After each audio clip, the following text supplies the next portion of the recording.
Oke, Assalamualaikum warahmatullahi wabarakatuh. Masih bersama saya Widiantoro SPD, CGB Angkatan 9 dari Kabupaten Wonosobo.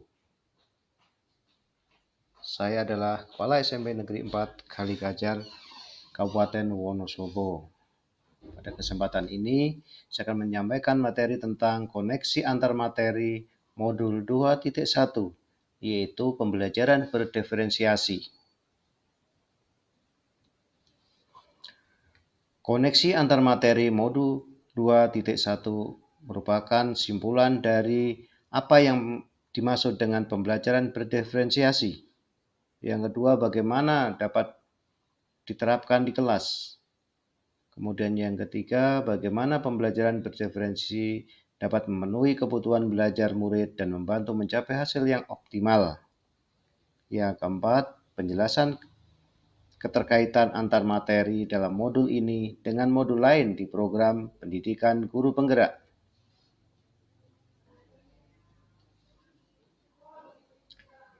Apa yang Anda pahami mengenai pembelajaran berdiferensiasi? Jawaban dari pertanyaan ini adalah pembelajaran berdiferensiasi merupakan keputusan yang masuk akal atau common sense yang dibuat oleh seorang guru yang memiliki orientasi pada kebutuhan murid. Pembelajaran yang dilakukan memberi keleluasaan pada murid untuk meningkatkan potensi diri sesuai kesiapan belajar, minat, dan profil belajar murid tersebut. Atau bisa dikatakan bahwa pembelajaran yang berorientasi pada kebutuhan murid. Kemudian pertanyaan, mengapa kita melakukan pembelajaran berdiferensiasi? Jawabannya adalah yang pertama, tentu ada tujuan pembelajaran yang telah kita rumuskan atau kita buat secara jelas. Kemudian yang kedua, merespon adanya kebutuhan belajar murid dengan diferensiasi konten, produk maupun proses. Yang ketiga, adanya lingkungan belajar yang mengundang murid untuk belajar. Yang keempat, manajemen kelas yang lebih efektif.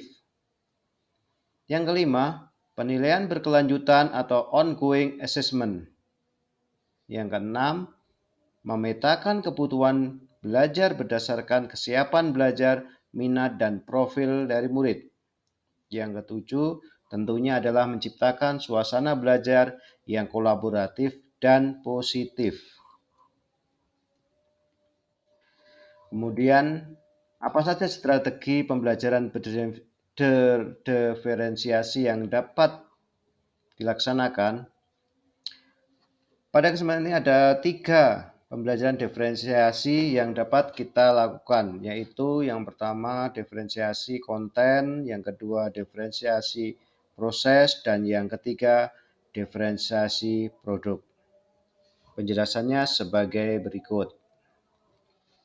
Pembelajaran berdiferensiasi dengan menitikberatkan pada konten atau diferensiasi konten itu merupakan apa yang akan kita ajarkan pada murid.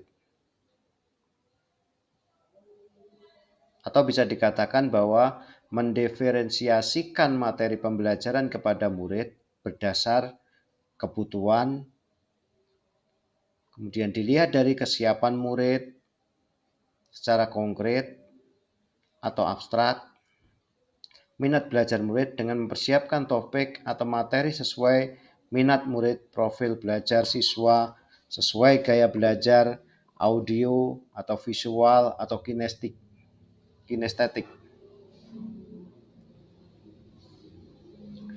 Pembelajaran berdiferensiasi yang kedua adalah diferensiasi proses. Ini terkait pada bagaimana murid memahami materi-materi yang kita berikan. Atau bisa kita artikan bahwa diferensiasi proses adalah usaha dari seorang guru untuk membantu murid memahami materi pembelajaran dengan memberikan beberapa kegiatan atau scaffolding sesuai kebutuhan murid. Sedangkan yang ketiga, pembelajaran berdiferensiasi produk. Ini terkait dengan bukti-bukti yang menunjukkan apa yang murid telah pahami dari pembelajaran yang kita laksanakan.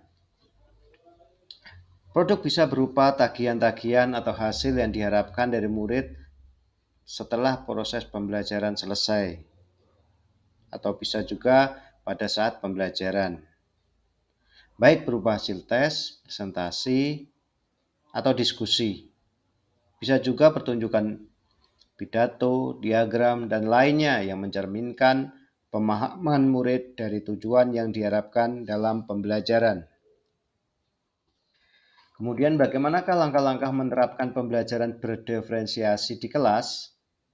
Yang pertama adalah kita melakukan pemetaan dulu, yaitu pemetaan kebutuhan belajar berdasarkan 3 aspek, yaitu kesiapan belajar, minat belajar, dan profil belajar murid. Pemetaan kebutuhan dapat dilakukan dengan beberapa cara, misalnya adalah dengan wawancara, observasi, survei, yang menggunakan angket, serta berbagai alat ukur pemetaan kebutuhan lainnya tentunya yang relevan. Yang kedua adalah mempertimbangkan dan memperhatikan gaya belajar siswa dalam memberikan materi pembelajaran sehingga semua murid mendapatkan kesempatan yang sama untuk menemukan potensi dirinya masing-masing. Yang ketiga, menggunakan jenis penilaian yang bervariasi dalam menilai hasil belajar murid. Yang keempat, merefleksi atau mengevaluasi setiap program yang telah dilaksanakan secara bertahap dan berkesinambungan untuk mencari model-model yang tepat bagi setiap murid dan melakukan perbaikan. Kemudian ketika memetakan kebutuhan belajar murid yang terdiri dari kesiapan belajar murid, dari minat belajar murid, dan juga profil belajar murid.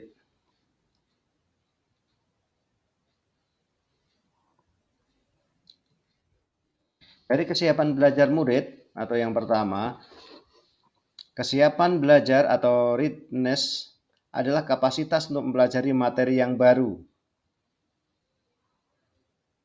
Di sini bisa kita lihat hasilnya adalah bisa lambat atau cepat, konkret atau abstrak, mandiri atau butuh bantuan. Minat murid, profil belajar murid yang meliputi gaya belajar, latar belakang, dan kecerdasannya. Yang kedua adalah minat belajar murid. Minat adalah salah satu motivator penting bagi murid untuk dapat terlibat aktif dalam proses pembelajaran. Dalam minat belajar terdapat cocokan, yaitu mencari kecocokan antara minat murid dengan tujuan pembelajaran. Kemudian koneksikan, yang berarti menunjukkan koneksi antar materi pembelajaran. Jembatani, yaitu menjembatani pengetahuan awal dengan pengetahuan yang baru, atau bisa juga dikatakan apersepsi. Dan juga memberikan motivasi yang memungkinkan tumbuhnya motivasi murid untuk belajar.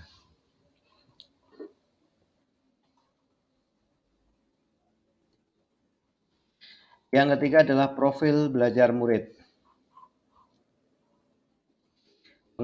Pendekatan yang disukai murid untuk belajar dipengaruhi oleh gaya berpikir, kecerdasan, kemudian sosial budaya, latar belakang, jenis kelamin, dan lain sebagainya.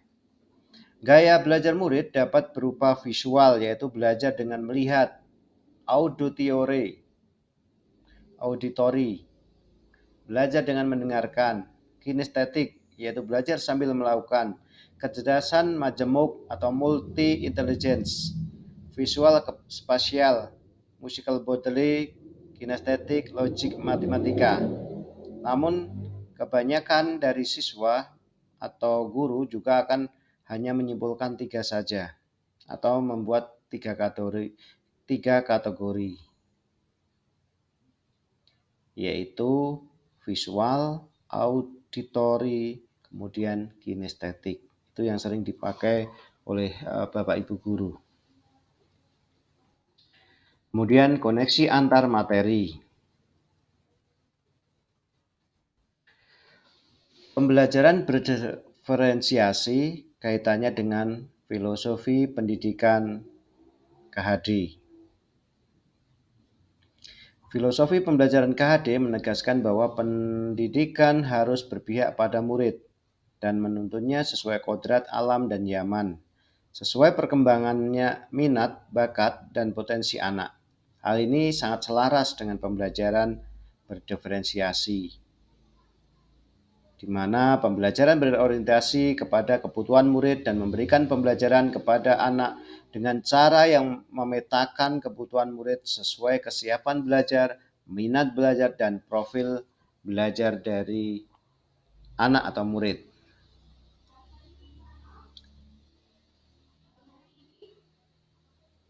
Kemudian yang kedua, pembelajaran berdiferensiasi kaitannya dengan nilai dan peran guru penggerak. Dalam memetakan kebutuhan belajar murid, dibutuhkan guru yang memiliki nilai reflektif terhadap proses pembelajaran yang sudah dilakukan bersama murid. Harus inovatif, membuat media pembelajaran yang sesuai dengan kebutuhan murid, dan juga harus mampu berkolaborasi dengan murid, sesama guru, kemudian juga orang tua murid untuk mendapatkan informasi tentang karakter belajar dari murid tersebut. Sedangkan peran guru penggerak meliputi menjadi pemimpin pembelajar, menggerakkan komunitas praktisi, menjadi kucing bagi guru lain, mendorong kolaborasi antar guru, dan juga mewujudkan kepemimpinan murid.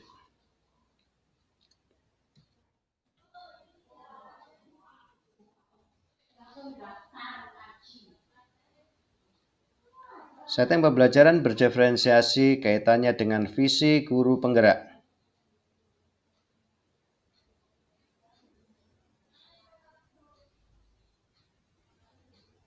Atau di sini benar dikatakan bahwa pembelajaran berdiferensiasi yang punya kaitan dengan visi guru penggerak. Guru penggerak memiliki visi untuk melakukan perubahan-perubahan yang positif. Pembelajaran yang dilaksanakan itu berpihak pada murid, tentunya melalui strategi pendekatan atau inquiry apresiatif. Guru akan menemukan kekuatan yang dimilikinya untuk mewujudkan visi tentang murid impiannya. Seorang guru penggerak memiliki visi untuk mewujudkan merdeka belajar sesuai profil pelajar Pancasila dengan melaksanakan pembelajaran yang berpihak pada murid, selaras dengan pembelajaran berdiferensiasi menyesuaikan kebutuhan belajar murid berdasarkan kesiapan belajar, minat, dan profil belajar murid.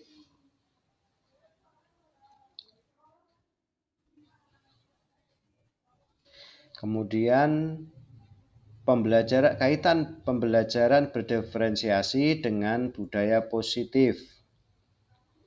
Dalam pembelajaran berdiferensiasi, guru memiliki peran yang sangat penting dalam membentuk atmosfer lingkungan yang positif. Lingkungan yang positif terwujud tentunya karena adanya budaya positif yang lahir dari disiplin internal dalam komunitas belajar. Nah, kaitannya dengan budaya positif adalah budaya positif merupakan perwujudan dari nilai-nilai atau keyakinan universal yang diterapkan di sekolah atau lingkungan belajar yang mendukung diferensiasi, kemudian dibangun dengan menerapkan budaya positif.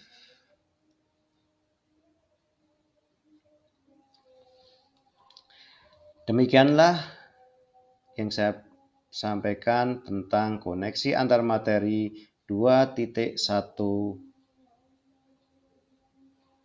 pembelajaran berdiferensiasi. Dari saya sekian, saya ucapkan terima kasih atas perhatiannya. Salam guru penggerak. Assalamualaikum warahmatullahi wabarakatuh.